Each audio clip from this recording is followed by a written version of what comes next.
Guys, welcome back to the channel. तो कैसे हैं आप लोग। आज हम नए सेशन की शुरुआत कर रहे हैं। देखो, एसएससी सीजीएल की जर्नी थोड़ी टफ लग सकती है, but remember, success doesn't come overnight. एक प्रोसेस है।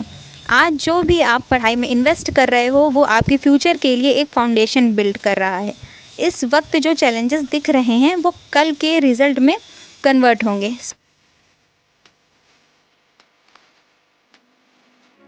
ठीक है।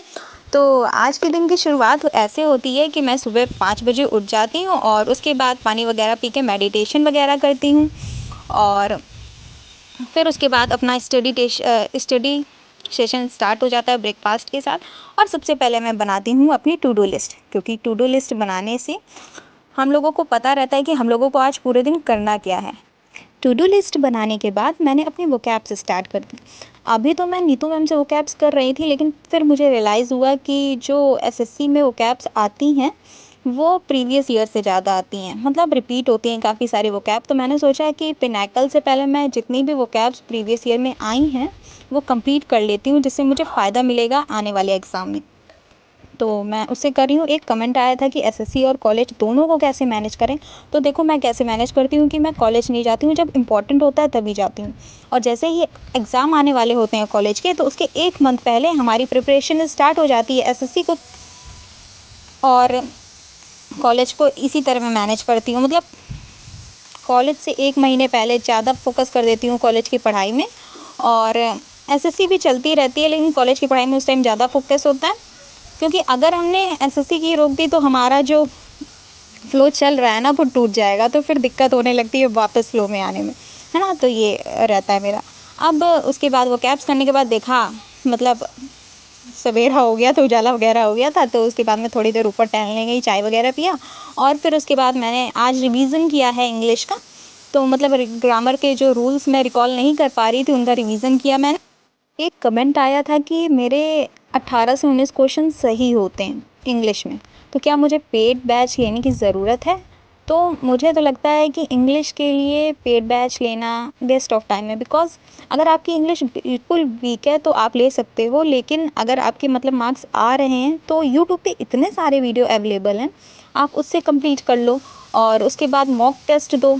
तो अभी तो टाइम है, हम लोग जितना मॉक टेस्ट देंगे, जितना मतलब अपने कॉन्सेप्ट क्लियर करेंगे, हम लोगों के लिए उतना अच्छा है। और सबसे ज़्यादा तो हम लोग को वोकैब्स और रीडिंग कॉम्प्रिहेंशन में ध्यान देना है ना। तो इस तरह से हम लोग कर सकते हैं। और अगर आपको ज़्यादा दिक्कत आ रही है तो आप देखो, सबसे ज़्यादा सेल्फ स्टडी में फ़ोकस करना हम लोग को ज़्यादा रहता है, क्योंकि वीडियो देखने में 1 आवर 2 आवर कितने टाइम का भी वीडियो हो सकता है। और उसके बाद नोट्स बनाओ, है ना। तो मैं ये सोचती हूँ कि जितना ज़्यादा खुद से पढ़ लो उतना ज़्यादा अच्छा रहेगा, क्योंकि वीडियो देखने में भी आपका टाइम जाएगा। फिर मैथ्स का वीडियो देखो, इसका वीडियो देखो, रीजनिंग का वीडियो देखो, कितने वीडियो देखोगे और पूरा दिन आपका निकल जाएगा। इसी तरह एग्ज़ाम आ जाएगा, फिर आपको समझ में नहीं आएगा।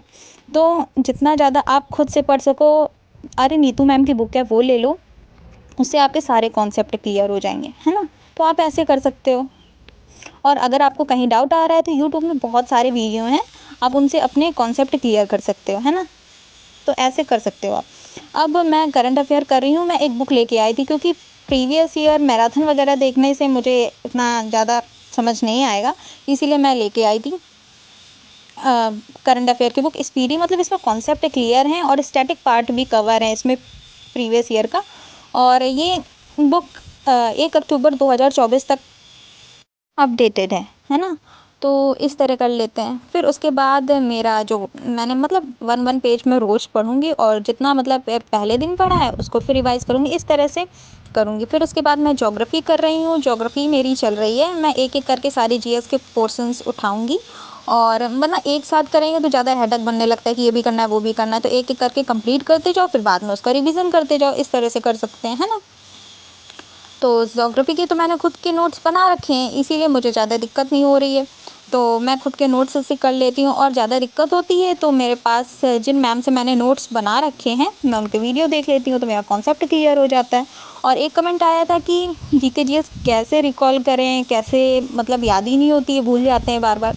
तो देखो, एक जैसे आप ज्योग्राफी कर रहे हो तो आप लिखने से ज़्यादा उसकी मैपिंग करने पर ध्यान दो कि कहाँ पे क्या चीज़ है। और जितना ज़्यादा आप मैपिंग करोगे, वो आपके माइंड में सेव होती रहेगी। ज्योग्राफी करने के बाद मैं थोड़ा सा हेडेक होने लगा था, तो छत में जाके थोड़ी देर टहलने लगी और फिर उसके बाद नीचे आके मैंने अपना मैथ्स का सेशन स्टार्ट कर दिया, क्योंकि मैथ्स में मुझे लेक्चर्स करने थे। तो पहले मैंने लेक्चर्स किए और उसके बाद मैंने क्वेश्चन सॉल्व किए। और एक कमेंट आया था, मैं मैथ्स किससे कर रही हूँ, तो मैं हर वीडियो में बताती हूँ कि मैं मैथ्स आदित्य रंजन सर से कर रही हूँ, क्योंकि वो ज़ीरो से स्टार्ट करते हैं और एडवांस लेवल तक करवाते हैं। तो मुझे आदित्य रंजन सर का कॉन्सेप्ट बहुत अच्छे से क्लियर होता है, इसीलिए मैं आदित्य रंजन सर से कर रही हूँ मैथ्स। और हाँ, ये तो गलत बात है, आप लोग क्वेश्चन पूछ लेते हैं, मैं आंसर दे देती हूँ, लेकिन आप लोग सब्सक्राइब करना भूल जाते हो, तो सब्सक्राइब ज़रूर करिएगा, ठीक है।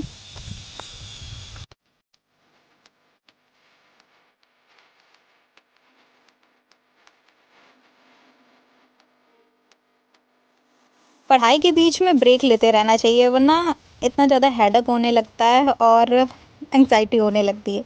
इसीलिए मैं मैथ्स करने के बाद थोड़ी देर छत में आई, थोड़ा सा मेडिटेशन किया क्योंकि हेडेक हो रहा था, और उसके बाद फिर मैं नीचे चली गई और मैंने रीजनिंग के क्वेश्चन सॉल्व किए। रीजनिंग तो मैं पिनाकल की बुक से कर रही हूँ, और जो कॉन्सेप्ट मेरा क्लियर नहीं होता है तो वो मैं यूट्यूब से कॉन्सेप्ट अपना क्लियर कर लेती हूँ। बस आज का वीडियो यहीं तक था, कैसा लगा कमेंट करके ज़रूर बताइएगा। और हाँ, अगर आप भी एसएससी सीजीएल की जर्नी में हैं या किसी भी कंपटीशन एग्ज़ाम की तैयारी कर रहे हैं, तो मुझे पता है कि हमारे स्ट्रगल कितने सिमिलर हैं। मैं भी एक स्टूडेंट हूँ और जो भी मैं अपनी पढ़ाई में फ़ेस करती हूँ वही यहाँ आपके साथ शेयर करती हूँ। ये वीडियोस बनाने का मेरा एक ही मकसद है कि हम सब मिलकर इस जर्नी को थोड़ा और आसान बनाएं। मैं जानती हूँ कि ये जर्नी कभी कभी मुश्किल लगती है, और बस इसीलिए मैं अपने डेली एक्सपीरियंस और अपनी छोटी छोटी विक्ट्रीज़ यहाँ पर शेयर करती हूँ। अगर आपको भी मेरे वीडियोज़ में थोड़ी सी भी हेल्प मिलती हो या मोटिवेशन मिलता हो तो प्लीज़ सब्सक्राइब ज़रूर करें, ठीक है। तो मिलते हैं नेक्स्ट वीडियो के साथ, तब तक के लिए बाय बाय, थैंक यू, और सब्सक्राइब करना मत भूलिएगा, ठीक है। Bye bye.